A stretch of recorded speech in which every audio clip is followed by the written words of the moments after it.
पाटील हे आपलं मनोगत व्यक्त करतील.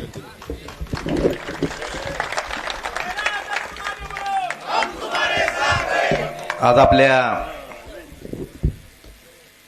देवदोनार या गावामध्ये आपले ग्रामदैवत खंडोबारायाला आशीर्वाद घेऊन, खंडोबारायांचे आशीर्वाद घेऊन आज आपण आपल्या येत्या 20 तारखेला होणाऱ्या विधानसभेच्या सार्वत्रिक निवडणुकीच्या निमित्तानं महाविकास आघाडीचा अधिकृत उमेदवार म्हणून आज प्रचाराची सुरुवात ज्यांच्या शुभ हस्ते करत आहेत असे आपले सर्वांचे लाडके खासदार. आणि आपण बाहेर जिल्ह्यात जरी गेलो, महाराष्ट्रात कुठेही गेलो तर ओमदादा आपले खासदार आहेत असे आपल्या अभिमानानं सांगतो. असे आपले सर्वांचे लाडके खासदार ओमदादा निंबाळकर साहेब. व्यासपीठावर उपस्थित असलेले, ऊन खूप झालंय, आता ज्यांनी मार्गदर्शन केलं असे दयानंद गायकवाड माजी आमदार, आदरणीय राजभाऊ शेरकानी, आदरणीय पांडुतात्या कुंभार, राष्ट्रवादी काँग्रेस पक्षाचे विठ्ठल माने सर, मी सर्वांची माफी मागून व्यासपीठावर उपस्थित सर्व महाविकास आघाडीची नेते मंडळी, समोर बसलेली माझ्या गावातील सर्व मंडळी, या मतदारसंघातून, या तालुक्यातून, धाराशिव आणि कळंब तालुक्यातून आलेली महाविकास आघाडीचे सर्व प्रमुख कार्यकर्ते, मी आपला जास्त काही वेळ घेणार नाही. फक्त एवढंच सांगतो, 2019ला ओमदादांनी, उद्धव साहेबांनी मला या मतदारसंघातून शिवसेनेची उमेदवारी दिली.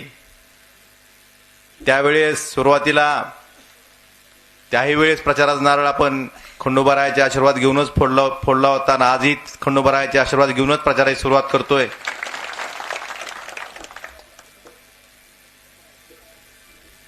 त्यावेळेस सुरुवातीला असं म्हणलं गेलं की हे उमेदवार बाहेरचे आहेत, पण त्याला उत्तर द्यायचं काम केलं तरी माझ्या देवधनाच्या लोकांनी केलं. त्यांनी सांगितलं की बाहेरचे नाहीत, आमच्या गावचे आहेत. इथं शाळा होती, हे मंदिर दिसतं तिथे, या शाळेत शिकलेलो आहे मी, ते प्राथमिक शाळा होती. मला एवढं सांगायचंय, मागच्या 5 वर्षात, सुरुवातीच्या 2.5 वर्ष आपलं सरकार होतं, त्यातले 2 वर्ष कोविडचे होते. त्याही काळात या तालुक्याचा, या मतदारसंघाचा विकास करण्यासाठी ओमदादाच्या साथीने, माननीय उद्धवजी ठाकरे साहेबांच्या साथीने आम्ही प्रामाणिकपणे प्रयत्न केले. आपल्या जिल्ह्याचं शासकीय वैद्यकीय महाविद्यालय गेल्या अनेक वर्षापासून त्याची मागणी होती, ते माननीय उद्धवजी ठाकरे साहेबांच्या माध्यमातून आपण मंजूर करून घेतलं. आपल्या कळंबचं जे सत्र न्यायालय, याची इमारत बांधून तयार होती, काम अपूर्ण होतं, तिथं पदभरतीला पदमान्यता नव्हती. आपण त्याचं अपूर्ण काम पूर्ण करून त्याचं पद निर्मिती करून ते आज जे कोर्टाचं आपल्याला धाराशिवला जे जावं लागत होते, आता आपल्या कळंबला कोर्ट चालू केलेला आहे. आपण महाविकास आघाडी सरकारच्या काळामध्ये आपण लातूरमध्ये बघतोय की मांजरा नदीवर बॅरेजेस आहेत, पण आपल्या तिथं बॅरेजेस नव्हते. आपण तेही आपले पालकमंत्री गडाख साहेबांच्या माध्यमातून आपल्या मांजरा आणि तेरणा नदीवरल्या बॅरेजेसचं इस्टिमेट केले, सर्वे केले. परंतु आपण त्यांच्याबरोबर गद्दारीमध्ये सामील झाला नाही, म्हणून ह्या सरकारनं, महायुती सरकारने या कामालाही ब्रेक दिला, हे कामं थांबवली. आपण आता येताना रस्ता बघितला असेल, अर्धवट रस्ता झालेला आहे. खरं तर हा रस्ता 2 वर्षापूर्वी पूर्ण व्हायला पाहिजे होता. माननीय उद्धवजी ठाकरे साहेबांच्या काळात, महाविकास आघाडी सरकारच्या काळात हे रस्ते मंजूर झालेले. हा रस्ता असेल, येडशी मोहा कळंब रस्ता असेल, हसेगाव विटकूर रस्ता असेल, आपले ही रस्ते सगळे महाविकास आघाडी सरकारच्या काळामध्ये माननीय उद्धवजी ठाकरे साहेबांनी त्यावेळेसच्या महाविकास आघाडी सरकारच्या माध्यमातून मंजूर केले होते.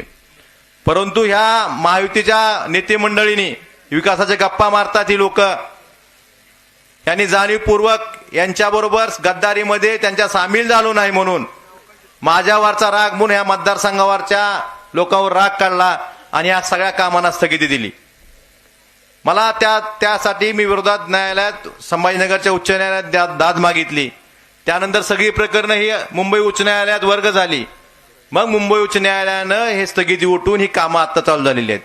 परंतु ही कामं खरं तर 2 वर्षापूर्वी व्हायला पाहिजे होती.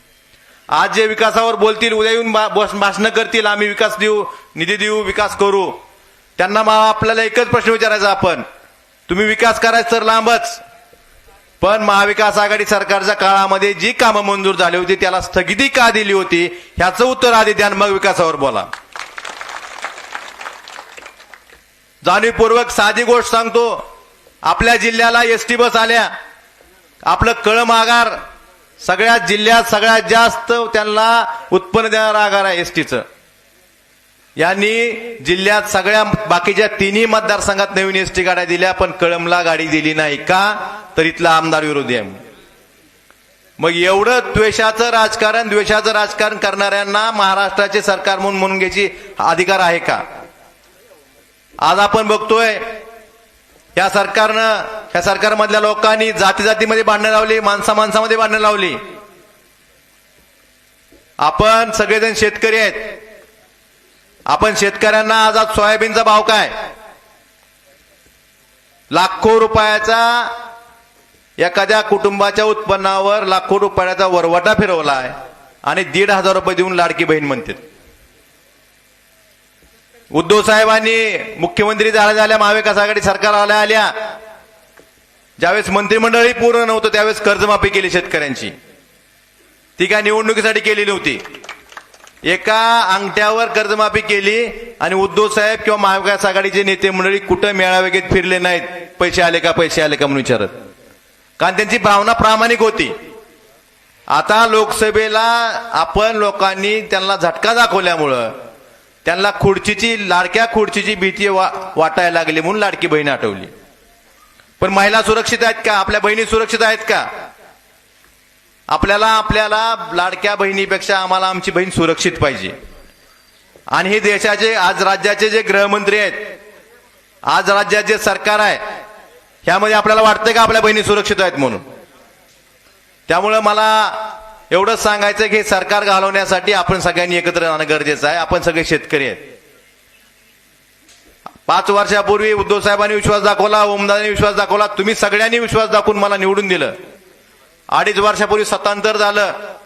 कशा पद्धतीने सत्तांतर झालं आपल्या सगळ्यांना माहित आहे. अशा वेळेस तुमच्याशी प्रामाणिक राहणं, पक्षप्रमुखाशी प्रामाणिक राहणं, ओमदादांशी आपण सर्व नेते मंडळीशी प्रामाणिक राहणं हे मला महत्वाचं वाटलं. आणि आज तुम्हाला एवढंच सांगतो, आज कुठेही तुम्ही गेलात, महाराष्ट्रात कुठेही गेलात, तर तुम्ही अभिमानानं सांगू शकता की आमचे आमदार खासदार हे इमानदार आहेत, आमच्या पक्षाशी आमच्या जनतेशी इमानदार आहेत. आणि एवढंच सांगतो शेवटी की इथून पुढच्या काळातही तुम्हाला अभिमान वाटेल, तुमची कुठेही मान खाली जाणार नाही, अभिमान वाटेल असंच काम करून दाखवू. आणि एवढीच विनंती करतो की येत्या 20 तारखेला मशालीच्या चिन्हासमोर बटन दाबून परत एकदा आपली सर्वांची सेवा करण्याची संधी द्यावी, हीच विनंती आपल्या खंडोबा चरणी आणि आपल्या चरणी करून माझ्या शब्दाने विराम देतो. धन्यवाद. जय हिंद, जय महाराष्ट्र.